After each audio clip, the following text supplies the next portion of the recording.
आ गए हो, आ गए। हेलो, नमस्ते, सलाम वालेकुम, सत श्री अकाल। हमरे आहा, दुर्गा काली करण अर्जुन, एक बिहारी, सब पे भारी परिवार के तरफ से हम आप सब हमरे टाइगर टाइग्रेस का शानदार, जोरदार और धमाकेदार स्वागत करते हैं। जहाँ भी हैं जल्दी से चले आइए। आप सोच रहे होंगे कि सर जी आज इतना डार्कनेस काहे है जी, वो का करें, ससुरा लाइन कटा हुआ है। अब ई टाइम में अगर रिकॉर्डिंग नहीं करेंगे ना तो गड़बड़ हो जाएगा। काहे कि अभी बीच रात का समय चल रहा है। अब माहौल रहता है एकदम शांत। देर हो जाता है ना तो चहल पहल शुरू हो जाएगा। हम नहीं चाहते हैं कि हमारा क्लास डिस्टर्ब हो जाए। तो लाइन महाराज अगर बीच में आ जाते हैं कोई नहीं, उनके साथ कोऑपरेट करेंगे, आगे बढ़ेंगे। और जो नहीं आते हैं तो आज आप हमारे साथ कोऑपरेट कीजिएगा, ज़्यादा दिक्कत नहीं होगा। ये बॉल है चार्जिंग वाला, इस पे थोड़ा बहुत दिखता है। जो दिक्कत होगा तो आज हम लोग का टॉर्च महाराज हमारा साथ देंगे। हम लिख डालेंगे और फिर टॉर्च से आज हम लोग पढ़ाई करेंगे का। अरे हम लोग तो विद्यार्थी का जो लाइफ होता है उसमें ये सब इंटरेस्ट तो होना ही चाहिए, एडजस्टमेंट वाला, है कि नहीं। बड़ा स्पेशल लाइफ होता है विद्यार्थी लोग का। का कहते हैं, काग चेष्टा बको ध्यान, स्वांग निद्रा तथैव च, अल्पहारी गृह त्यागी, विद्यार्थी पंच लक्षणम। तो कोई नहीं, आज आप लोग बको ध्यानम करते हुए बस जो हम बोल रहे हैं उस पर ध्यान रखिएगा। लाइटिंग वाइटिंग के लिए हमको आज थोड़ा सा माफ़ी माफ़ी दीजिएगा क्या। तो हमरे टाइगर टाइग्रेस, कैसे हैं आप लोग? एकदम फर्स्ट क्लास हैं कि नहीं? दिल से मुस्कुराते हुए, एकदम खुशम खुश। ऐसे ही रहिएगा, एकदम जी भर के जीते रहिएगा, मस्त हो के। आरो आपके मम्मी पापा कैसे हैं? उनका ध्यान रखिएगा, रखते हैं ना? उनका आशीर्वाद भी लेते रहिएगा, बतियाते रहिएगा अगर बाहर रहते हैं तो। आरो अगर हमरे भाई बंधु कोई ऐसे हैं जिनका मैरिज हो गया है तो अपनी वाइफ का भी ध्यान रखिएगा, उनका सम्मान करिएगा, उनको बराबरी का दर्जा दीजिएगा। हाँ, काहे कि ऐसा हम काहे कह रहे हैं आप सोचते होंगे। सब कुछ छोड़ के आप ही के भरोसे आती हैं। और जो हमारी बहन लोग भी हैं जो मैरिड हो गई हैं, वो भी हमेशा परिवार में बैलेंस बना के चलने का ट्राई कीजिएगा। ऐसा कोनो परिस्थिति नहीं लाइएगा कि हमारे जो भाई लोग होते हैं उन लोग को चुनना पड़ जाए कि मम्मी पापा की वाइफ ना। आप लोग तो त्याग की देवी होती हैं, बहुत शक्ति होता है आप लोग में। अंत तक कोशिश कीजिएगा कि एकजुट बना के रखा जाए हैं। अब बाकी तो भगवान मालिक है कि नहीं। आरो का कहें आपसे, हाँ एक बात और कुछ कहना है। कोनो कमजोरी अगर ससुरा आप हमरे टाइगर टाइग्रेस को परेशान कर रहा है ना तो उसको खोपचा में लेके जाइएगा और मस्त ठोकाई कीजिएगा। कहिएगा, अरे ससुरा जो अब अगर हमरे आसपास भटका है तुम तो छोड़ेंगे नहीं, करंटवा लगा देंगे सीधा। हाँ, अभी तक तो ठोकाइए कर रहे थे, अब करंटवा लगाएंगे तुमको, वो भी 440 नहीं 880 वोल्ट का। जैसे कि हम लोग ई करंटवा को झटका देते रहते हैं। आज भी करेंगे हम लोग मस्त करंटवा के साथ जोरदार अफेयर। लेकिन उससे पहले हम चाहते हैं कि हंसी मुस्कुराहट का बात हो जाए ताकि हम लोग कर सकें स्टडी विथ स्माइल, है कि नहीं। हाँ, तो सुनिए कछु सुनाते हैं हम आपको। देखिए, लाइन महाराज हम लोग का साथ देने के लिए आ गया। जय हो line Maharaj, thank you thank you thank you thank you. अब टॉर्चवा महाराज को बंद किया जाए। चलिए चलिए, तो हम क्या कह रहे थे, हाँ हंसी मुस्कुराहट का बात हो जाए। सुनिए, एक बार क्या होता है, आप तो जानते हैं कॉलेज वॉलेज में लेक्चर उक्चर चलता रहता है। एक बार कॉन्फ्रेंस हॉल में लेक्चर चल रहा था, तो दो ठो दोस्त में से एक ठो कहता है, हे रे बड़ा बोरिंग लेक्चर है रे, मन नहीं लग रहा है एकदम। जानता है इतना बोरिंग है, एक तो हमको तो नींद लगी, ऐसा नींद लग रहा है कि हमारा तशरीफ जो कुर्सी पर बैठा हुआ है ना, तशरीफों को नींद आने लगा है। तब बगल वाला दोस्त कहता है, हाँ हम हमको भी तुम्हारे तशरीफ का डकार सुनाई दे रहा है। जय हो जय हो। अब चलिए हम लोग कचू कचू बढ़िया पढ़ते हुए उसके बाद शुरू हो जाएंगे, ज्ञान के समंदर में कूदी मार देंगे। का है, देखिए का लिखे हम आपके, उठो तो ऐसे उठो, उठो तो ऐसे उठो कि फक्र हो बुलंदी को, झुको तो ऐसे झुको बंदगी भी नाज करे। क्या बात का है, मन खुश हो गया। ऐसे उठना है कि जो बुलंदी है, आसमान है, उसको भी नाज हो हम। ऐसे झुकना है कि जो हम लोग बंदगी करते हैं, भगवान का प्रार्थना करते हैं, भगवान भी हम पर नाज करेंगे। कितना बढ़िया संतान को हम जन्म दिए हैं धरती पर। वाह वाह वाह। अब चलिए शुरू हो जाएंगे, लेकिन उससे पहले हम कुछ और कहना चाहते हैं आपसे कि देखिए यूपीएससी का जो हम लोग तैयारी करते हैं, आईएएस का, मार्केट बहुत भ्रमित करता है हम लोग को। आपको दुनिया भर का मटेरियल मिलता है और जो मन सो यहाँ तक कि बजट, इकोनॉमिक सर्वे पर पूरा किताब छपने लगता है। क्वेश्चन कई ठो आता है, एक को ठो नहीं। शायद संजोग कभी एक आध ठो आ गया मेंस में, बजट सर्वे से, एक प्रीलिम्स में तो कुछ आता ही नहीं है। एक आध ठो शायद संजोग अगर मेंस में आ भी गया तो उसके लिए वो जो उतना किताब पढ़ने का जरूरत नहीं होता है, एकदम नहीं। गुड़ गोबर खाली यही बात नहीं, एक एक टॉपिक पर कितना कितना किताब, कितना कितना सब कुछ भरमा देता है सब। उन लोगों को तो बेचना है भैया, ढेवा कमाना है आपको भ्रम में डाल कर, और क्या करना है। इस सब चक्कर में आप ना ही पड़िएगा। देखिए ये हम यहाँ से कह रहे हैं, आप हमारे आँख में देखकर हमारा सच्चाई भाप सकते हैं तो भाप लीजिए। करंट अफेयर्स का टेंशन आप ना ही लीजिए। हम लोग सोचते हैं कि दुनिया भर का करंट अफेयर्स, बाप रे बाप, ये पढ़ लें वो पढ़ लें, नहीं, उतना ज़रूरत नहीं होता है। यूपीएससी का माइंड अलग है, बहुत एकदम सेलेक्टेड सेलेक्टेड जो ज़रूरी होता है वही उसको चाहिए होता है। उसका दिमाग अलग है, उसको भी पता है मार्केट में क्या मटेरियल है, उसी हिसाब से सेलेक्ट करता है। करंट अफेयर्स पर जो हम बात कर रहे हैं, इससे बाहर यूपीएससी नहीं जाएगा, एकदम नहीं जाएगा। इसका टेंशन आप नहीं लीजिए, करंट अफेयर्स का जिम्मेदारी आपका हमारा जाएगा। और इसके अलावा बाहर अगर वो गया तो हम जो स्किल पे बात करेंगे दोनों मिल के आपको इस लायक बना देगा कि यूपीएससी आपको रिजेक्ट नहीं कर पाएगा किसी भी हालत में, उसको सेलेक्ट करना ही पड़ेगा आपको। अब पहले हम लोग जितना बात करेंगे ना, इससे बाहर को छोड़िए, यूपीएससी तो बाहर नहीं जाएगा, बस बल्कि इसके अंदर में भी अंदर में ही रहेगा। काहे कि हम लोग सालों भर इतना बात करेंगे, बताइए। हैं, 100 ठो क्वेश्चन पूछता है, कितना पूछेगा। हम लोग एकदम जड़ पे बात करेंगे।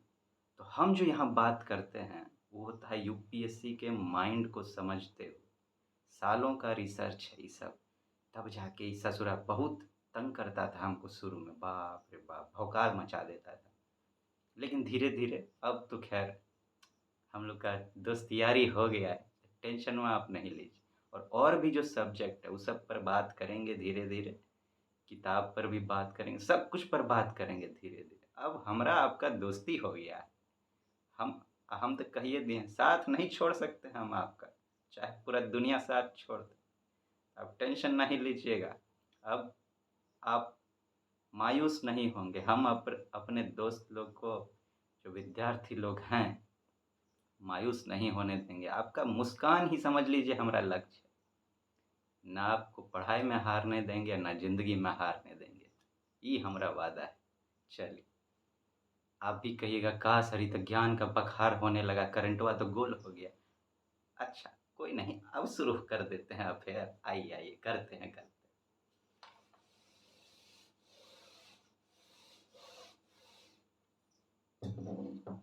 पहला टॉपिक क्या होगा? आप न्यूज़ क्लिक का रिपोर्ट सुन रहे होंगे अभी, पेपर में भी पढ़ रहे होंगे कि जो उनको एडिटर इन चीफ हैं न्यूज़ क्लिक के, उनको जेलवा में बंद कर दिया गया है, अरेस्ट कर लिया गया है। उसमें एक कानून का चर्चा हो रहा है कि किस कानून के अंतर्गत उनको जेलवा में डाला गया है। UAPA, unlawful activities prevention act. ये थोड़ा-सा ज़रूरी हो जाता है, काहे कि जो न्यूज़ है बहुत हाईलाइट हो गया है। यूएपीए पर कुछ टाइम पहले यूपीएससी क्वेश्चन पूछा है, प्रीलिम्स में भी पूछा है और शायद मेंस में भी पूछ रखा है। हाँ, मेंस में भी पूछ रखा। मेंस में हमको ध्यान नहीं आ रहा है कि पूछा है कि नहीं, शायद पूछा है, थोड़ा-सा मिस हो रहा है हमको। लेकिन प्रीलिम्स में पूछा है। अब बड़ा कन्फ्यूजन थोड़ा-सा हो रहा है कि प्रीलिम्स में पूछा है कि मेंस में पूछा है, लेकिन पूछा है, ये हम जानते हैं। कहीं हम दोनों में से किसी न किसी ने पढ़े हैं कि किसी में पूछा है यूपीएससी। तो अगर पूछा है, तो हम इसलिए बोल रहे हैं कि इम्पोर्टेंट हो जाता है। जान लेंगे तो जो पढ़ रहे हैं, उसमें भी मदद मिलेगा। एक ठो और बात है, अभी मान लीजिए फ्रीडम ऑफ एक्सप्रेशन पर ही अगर पूछता है यूपीएससी, तो कॉन्टेक्स्ट रहेगा यूएपीए का। तो अनलॉफुल एक्टिविटीज़ प्रिवेंशन एक्ट जो है आपका, वो इम्पोर्टेंट हो जाता है। तो इस पर आज हम लोग बात करेंगे। पहले हम जो आपके लिए तैयार किए हैं उसको लिखेंगे, फिर हम लोग उस पर चर्चा करेंगे। ठीक है? आइए।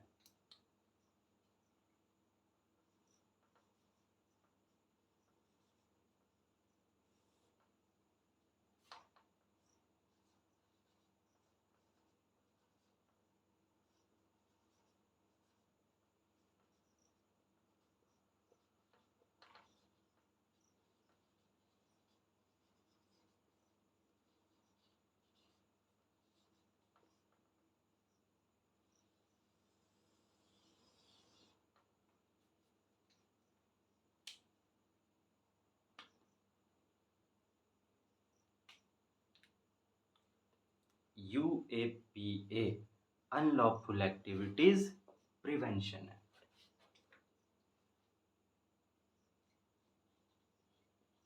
Passed in 1967। ठीक, इसका एम का है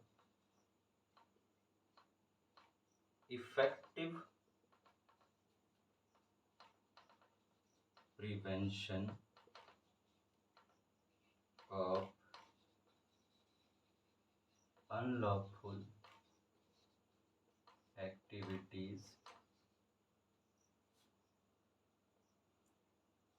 associations in India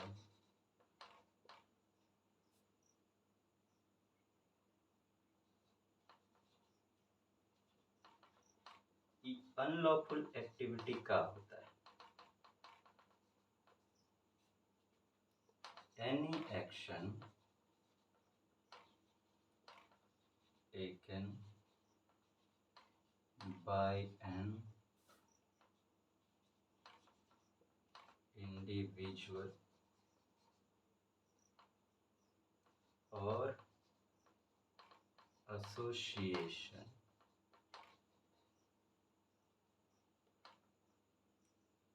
intended to disrupt the territorial integrity and sovereignty of India। ठीक है, चलिए पहले इतने पर बात किया जाए। क्या कह रहे हैं, नाम देखिए, पहले हम लोग नाम से समझने का ट्राई करते हैं। पढ़ने का यही पैटर्न रखिएगा, कोई जगह छूटे ना आपसे। हाँ, है कि नहीं? छूट कैसे जाएगा? छोड़ेंगे छोड़ेंगे नहीं ना, पूरा जम के लुत्फ़ उठाएँगे। क्या कह रहा है? Unlawful activities prevention act. इसको समझ लीजिए तो ये सब अपने समझ में आ जाएगा। क्या कह रहा है? अनलॉफुल जो लॉ लॉ के अगेंस्ट है, इल्लीगल है, वैसा जो एक्टिविटी सब है ना, उसको उसका प्रिवेंशन करेंगे, मतलब उसको होने से पहले ही रोक डालेंगे। कहते नहीं है, prevention is better than cure.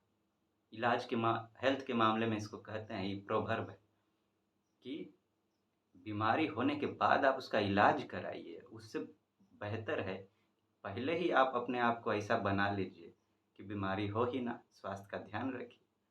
वही कह रहा है, अनलॉफुल एक्टिविटीज़ हो ही ना, उसका प्रिवेंशन करेंगे, रोकेंगे उसको। एक्ट, ऐसा कानून है, ठीक है? इस देखिए, आप सब ई समझ गए, अब सब समझ आ जाए। ये 1967 में बना था, ठीक है? हाँ। एम क्या है इसका? Effective prevention of unlawful activities association in India. कि जो अनलॉफुल एक्टिविटीज उससे संबंधित एसोसिएशन सब है, जो ग्रुप होता है कुछ आदमी का भारत में, उसको बढ़िया से इफेक्टिव तरीके से रोकेंगे। एक होता है बस रोकना, जैसे कहते हैं पॉलिसी इम्प्लीमेंट करना, एक होता है इफेक्टिव इम्प्लीमेंटेशन ऑफ पॉलिसी, कि भैया जो कर रहे हैं वो दिखाई भी देना चाहिए, काम होना चाहिए ढंग से। हाँ। अनलॉफुल एक्टिविटी किसको कहा कहते हैं इस कानून के अनुसार? कहता है any action taken by an individual और एसोसिएशन। ऐसा कोई भी एक्शन, कोई भी काम किया जाए एक इंडिविजुअल इंसान के द्वारा या कि ग्रुप के द्वारा, एसोसिएशन के द्वारा, जिसका नियत कैसा हो, intended to disrupt the territorial integrity and sovereignty of India.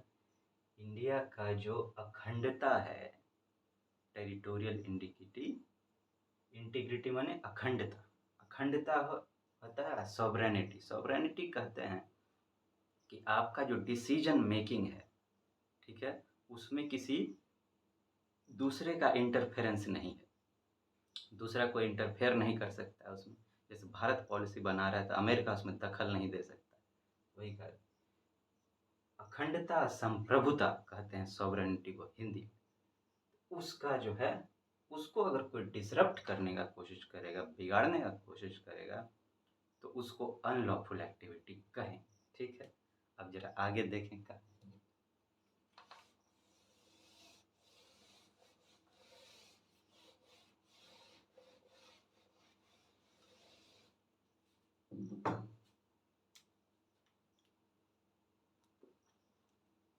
ये करता का है, assigns absolute power to the central government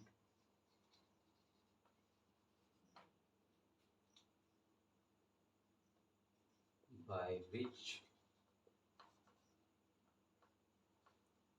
if the center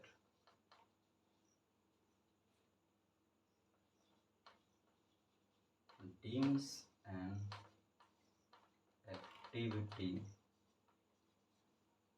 as unlawful, then it may, by way of an official gazette, declare it so। इसमें highest punishment का है, highest punishments, death penalty, death penalty and life imprisonment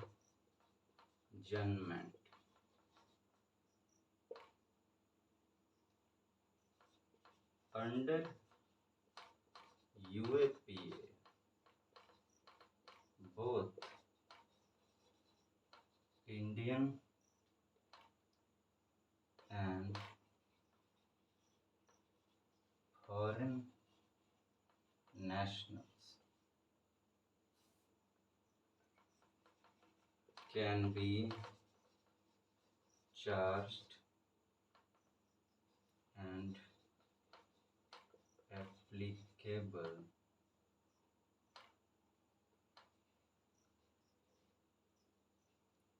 similarly। ध्यानवा तो दे रहे हैं ना, यहाँ पर पीछे में फुसफुसाइएगा नहीं।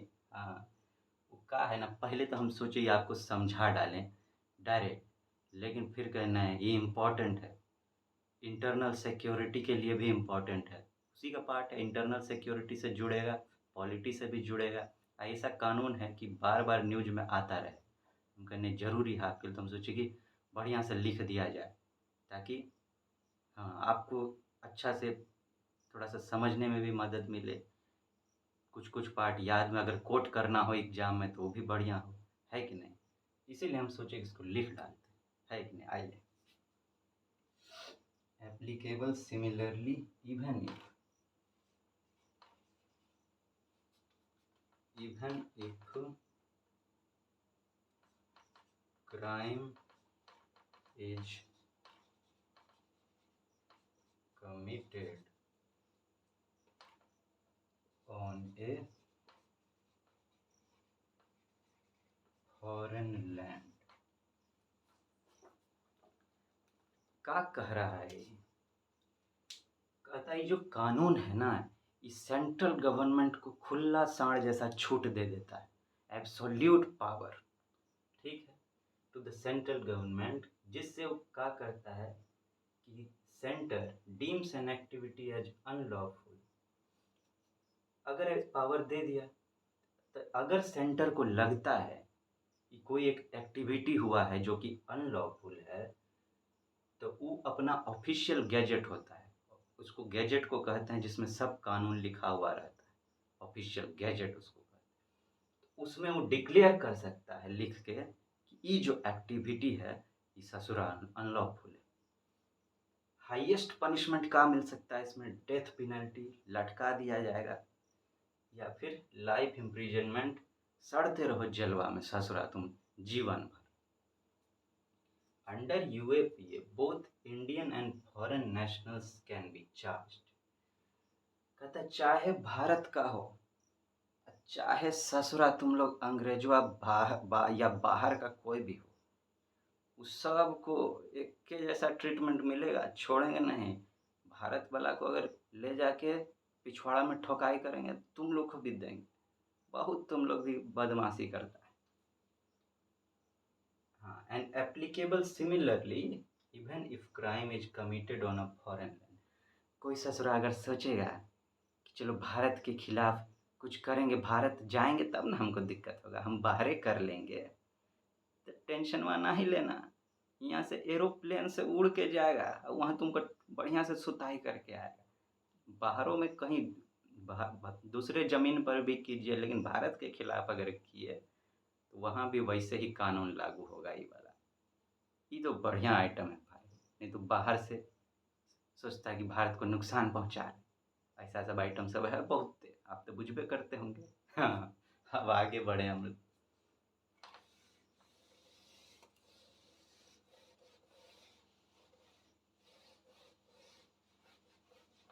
एक दो ठो और इसमें थोड़ा जरूरी बात सब है, उसको भी देख लिया जाए। इसमें कुछ अमेंडमेंट हुआ था, ठीक है, एक हुआ था 2004 में, 2004 अमेंडमेंट। इसमें ऐड किया गया, added terrorist act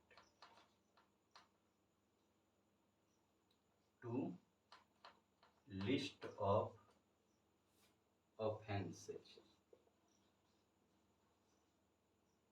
list of offenses to ban organizations or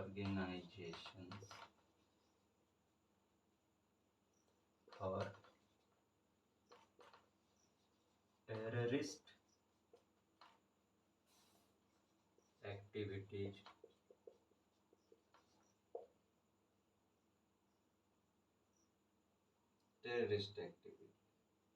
एक और अमेंडमेंट हुआ था, अनलॉफुल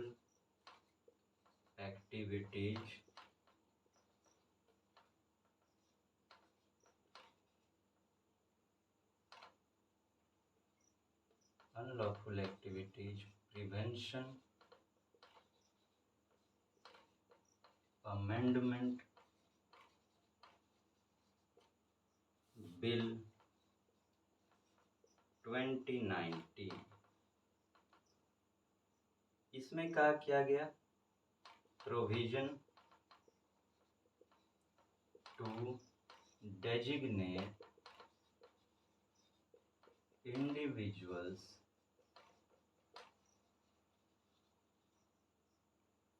as terrorists।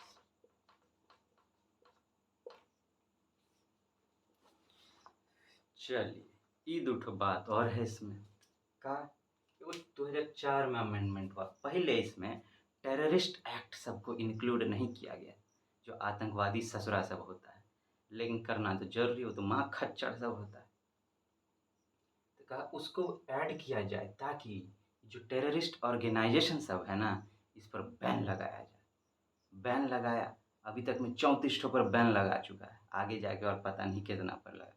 अरे जल्दी सभ्य पे लगा दो भाई। हाँ, और एक तो और अमेंडमेंट हुआ, एगो बिल पास किया गया 2019 में। पहले का था कि ऑर्गेनाइजेशंस को खाली बैन करने का था, अब था कि नहीं, जो इंडिविजुअल लोग होगा, जो इक्का दुक्का आदमी के रूप में जो होगा टेररिस्ट सब, खाली ऑर्गेनाइजेशन नहीं, सिंगल सबको भी, उस सबको भी टेररिस्ट घोषित किया जाएगा। ठीक है, हाँ। इसमें होता है का कि एनआईए एजेंसी का नाम सुने होंगे आप, नेशनल इंटेलिजेंस एजेंसी। उनके जो डायरेक्टर जनरल होते हैं, उनके पास अथॉरिटी होता है कि किसी भी एक्टिविटी को आप अनलॉफुल ठहराया जाए। और सर्चिंग का पावर किनके पास होता है, एनआईए के ऑफिसर सबके पास तो होता भी है, जो भी इंस्पेक्टर रैंक या उसके ऊपर के हैं एनआईए में, उनके पास सर्चिंग का पावर होता है, सर्चिंग या सीजर का साथ में। और पुलिस में जो डीएसपी, एसीपी, डीएसपी, उससे ऊपर के जो होंगे उनके पास भी पावर होता है। ठीक है, हाँ। ई था हमारा UAPA unlawful activities prevention act, जो आपके लिए हमको लगता है जरूरी था। एक तो टॉपिक और है जिस पर बात कर लेना चाहिए, हालांकि बात करते करते हम लोग को आधा घंटा हो गया है, लेकिन क्या करें, छोड़ के बढ़ना आगे बात नहीं, टॉपिक है तो उसको बात कर ही लेंगे। आज का काम कल पे नहीं डालना चाहिए, है कि? कहते हैं काल करे सो आज कर, आज करे सो अब प्रलय हो ही जाएगा तब भी का छोड़ेंगे, थोड़े करके रहेंगे हम लोग अपना काम। हाँ, दूसरा टॉपिक का है, दूसरा है रिमूवल ऑफ स्पीकर। इस टॉपिक को हम काहे लिए, आप जानते होंगे, अगर पढ़े होंगे न्यूज में, तो अमेरिका का जो रिपब्लिकन पार्टी है, वहाँ पे स्पीकर को रिमूव कर दिया गया है, हटा दिया गया है अमेरिका के असेंबली में। आप कहेंगे वो अमेरिका में हुआ तो यहाँ का कनेक्शन, यूपीएससी ऐसे ही पकड़ता है, क्योंकि हाईलाइट हो रहा है इस पे, आर्टिकल और भी कमेंट सब भी आ रहा है, एडिटोरियल भी छप रहा है। तो हो सकता है आपकी, आप जीएस पेपर 2 का अगर आप देखेंगे अपना सिलेबस पॉलिटी का, उसमें कहा जाता है comparison of constitution of India with others, ये आपका सिलेबस का एक लाइन है। तो जब ई है भैया तो दूसरा में इम्पैक्ट हुआ है, तो ऐसे पुश डालता है यूपीएससी। हाँ, पूछा भी है ऐसे प्रेसिडेंट को लेकर, अलग अलग चीज़ को लेकर, क्या कहते हैं, सेकुलरिज्म को लेकर, तो इस पे भी कहीं पूछ दे। ये प्रीलिम्स के पॉइंट ऑफ व्यू से आपके लिए इम्पोर्टेंट होगा। लोकसभा में स्पीकर होते हैं, आप जानते हैं, वो जो हाउस होता है उसके हेड होते हैं, उनको कैसे रिमूव किया जाता है, गौर से सुनिएगा, हम आपको बताते हैं, ठीक है। इनको रिमूव करने के लिए एगो रिजोल्यूशन पास करना पड़ता है with special majority. Special majority किसको कहते हैं? स्पेशल मेजॉरिटी कहते हैं कि जितना भी हाउस का मेंबर है, ये नहीं जो उस समय वहाँ पे मौजूद है बैठा हुआ है, वैसे नहीं, जितना भी सीट लोकसभा में है, ठीक है, उसका इफेक्टिव मेजॉरिटी अगर उसमें से आधा से एक ज़्यादा किया जाए, उसको कहेंगे इफेक्टिव मेजॉरिटी। तो मतलब उतना मेजॉरिटी से पास होना चाहिए वो जो रिजोल्यूशन लाया जाएगा, जो भी संकल्प पत्र होता है, तब जाके इनको रिमूव किया जाएगा। लेकिन उस रिजोल्यूशन को लाने के लिए 50 मेंबर का सपोर्ट होना ज़रूरी है। तभी उस लोकसभा का 50 मेंबर का सपोर्ट होना ज़रूरी है, तभी उस रिजोल्यूशन को लाया जा सकेगा। और एक ठो बात, इस रिजोल्यूशन को लाने के लिए 14 दिन पहले 14 डेज का एडवांस नोटिस देना पड़ेगा, तब जाके और ये रिजोल्यूशन लाया जाएगा विद सपोर्ट ऑफ 50 मेंबर्स। तब जाके अगर इफेक्टिव मेजॉरिटी, स्पेशल मेजॉरिटी मिला, तब जाके स्पीकर को रिमूव किया जा सकेगा। और जब स्पीकर रिमूव हो जाते हैं, माने ये जब रिजोल्यूशन चल रहा होता है, रिमूव होने हो जाते हैं तब नहीं, जब चल रहा होता है उस दौरान अगर अडॉप्ट कर लिया गया, मतलब कि उसको हाउस में अडॉप्ट कर लिया गया, रिजोल्यूशन को उतना सपोर्ट मिल गया, उसके बाद स्पीकर जो है कुर्सी पर जो बैठ के पूरा हाउस को देखते हैं, वो नहीं कर सकते हैं, उनसे उनको हटा दिया जाता है, कोई और बैठता है। लेकिन ये हाउस में मौजूद रहते हैं, मीटिंग अटेंड कर सकते हैं, और फर्स्ट बार में क्या कहते हैं, वो ऑर्डिनरी वोट कर सकते हैं। वो जो उनके पास होता है स्पेशल वाला वोट पावर, कि अगर सब बराबर बराबर हो जाएं तो हम किसी के पक्ष में झुक कर एक अपना पक्ष दे के को जिता दे, वो वाला वोटिंग वो नहीं कर सकते हैं। ऑर्डिनरी ऑर्डिनरी कर सकते हैं, ठीक है। हाँ, तो ऑर्डिनरी मेंबर हो जाते हैं, स्पेशल मेंबर नहीं रह जाते हैं। ये रिमूव कर दिए गए तो हटिएगा। एक और रिमूवल का प्रक्रिया है जो कि सेक्शन 7 और सेक्शन 8 में दिया गया है, रिप्रेजेंटेशन ऑफ पीपल एक्ट 1951 में। उसमें है कि अगर उनको सेक्शन 7 में कहा है कि अगर ये लोकसभा के मेंबर चुने जाने के लायक नहीं हुए, नहीं चुना पाए किसी भी वजह से, तब भी वो स्पीकर नहीं बन सकेंगे। और सेक्शन 8 में कहा है, सेक्शन 8 में है कि अगर इन पर कोई ऐसा चार्ज लग गया जिससे कि इनको कम से कम 2 साल का सजा हो गया, तब भी इनको नहीं बनाया जाएगा। तो ये था स्पीकर से संबंधित बात, ठीक है। स्पेशल मेजॉरिटी चाहिए इनको रिमूव करने के लिए। जो जो हम कहे ध्यान रखिएगा, स्पेशल मेजॉरिटी, 50 मेंबर का सपोर्ट चाहिए, 14 डेज का एडवांस नोटिस चाहिए। मेन जो यूपीएससी दागेगा वो हमको लगता है आपको स्पेशल मेजॉरिटी के पार्ट पर दागेगा। आरपी एक्ट का चर्चा हो सकता है करेगा, ठीक है। तो इतना आप ध्यान रखिए। एक ठो और हमको चर्चा करना है, उसको भी छोड़ा नहीं जा सकता है, बड़ा इम्पोर्टेंट है। आप जानते हैं अभी नोबेल प्राइज का सीजन चल रहा है, नोबेल प्राइज मिल रहा है। तो एक ठो ईरान की एक्टिविस्ट हैं जो इस वक्त जेल में हैं, उनको काफ़ी टाइम से वो बहुत ही बार जेल जा चुकी हैं, उनको करता रहता है जेल में बंद। उनको नोबेल पीस प्राइज मिला है, शांति पुरस्कार। सोचिए, जेल में रह के वो ऐसा काम कर रही हैं। तो वुमेन एम्पावरमेंट बड़ा इम्पोर्टेंट टॉपिक है आपके सिलेबस का। वुमेन जो है सोसाइटी का बड़ा इम्पोर्टेंट टॉपिक, तो हम आपको एक फैक्ट देने जा रहे हैं उसी से संबंधित। आप इसका इस्तेमाल ऐसे में कर सकते हैं, वुमेन पे बहुत ऐसे पूछता है, एक आध ठो आ ही जाता है लग। ऐसे में कर सकते हैं, या वुमेन एम्पावरमेंट का, वुमेन पावर का, गर्ल पावर का, या फिर क्या कहते हैं वुमेन का सेक्रीफाइस का, वुमेन का कंट्रीब्यूशन का कोनो संबंधित क्वेश्चन अगर पूछे तो हम चाहेंगे कि इस फैक्ट का उल्लेख आप वहाँ कर दें। रिसेंट है, बहुत इम्पोर्टेंट है, कुछ जम के नंबर मिलेगा, तो हम लिख देते हैं, ठीक है ना। हाँ, आइए।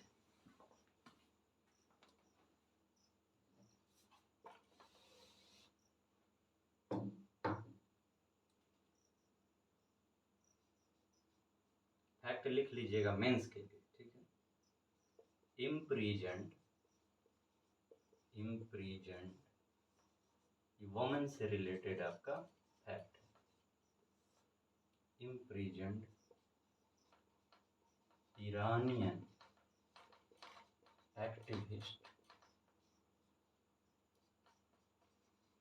नारजेस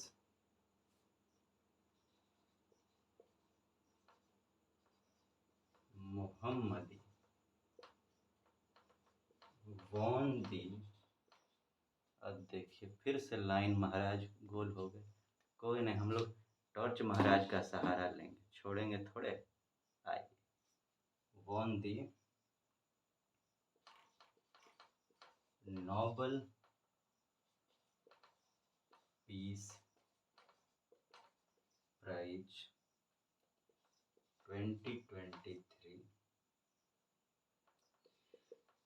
in recognition of her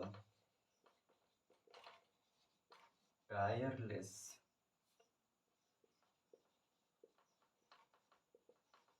campaigning for women's rights and democracy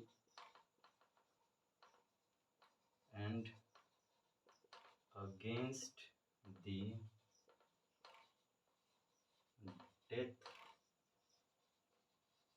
penalty।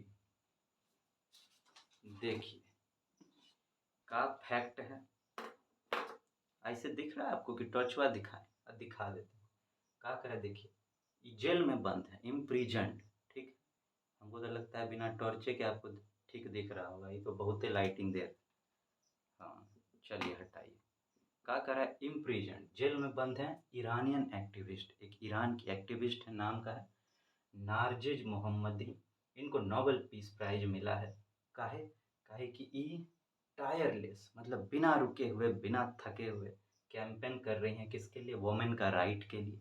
Iran में तो आप जानते हैं इस्लामिक लॉ चलता है, तो वोमेन का राइट कम मिलता है, लेकिन फिर भी कर रहे हैं वोमेन्स राइट के लिए। एंड डेमोक्रेसी, ईरान में डेमोक्रेसी, लोकतंत्र लाया जाए, and against the death penalty. उनका मानना है कि भैया जब आप जीवन दिए नहीं हैं तो आपको जीवन लेने का अधिकार कौन देता है। तो वही कह रहे हैं कि डेथ पेनल्टी के अगेंस्ट भी इस फैक्ट का चर्चा आप कीजिएगा। अगर वुमेन से संबंधित क्वेश्चन कोनो आए इस तरह का, तो आप ट्राई कीजिएगा, ठीक है ना। चलिए, अब इन्हीं शब्दों के साथ हम लेते हैं आपसे विदा। का लाइन महाराज भी कहे, आप शुरुआत किए थे इस तरह से, ख़त्म भी इसी तरह से किया जाए। हम बाद में आए थे तो हम अब जा रहे हैं, जा उनको भी देखिए, दिल लाइन महाराज का भी अच्छा है। चलिए ठीक है, तो आप अपना ध्यान रखिएगा हमारे टाइगर टाइग्रेस। फिर मिलेंगे हम लोग जल्दी, करेंगे जम के करंटवा के साथ फिर और नए नए टॉपिक पर बात। अब बिना टेंशन उन्शन लिए हुए आप भी मुस्कुराते रहिए, हमारे जाने से पहले अपना करोड़िया मुस्कान दे दीजिए। अब बोलिए चीज, यही हुआ ना बात। चीज उज खाते भी रहिएगा, गोलगप्पा जिलेबी हमरे। जल्दी मिलेंगे आपसे, टाटा गुड बाय करते हैं।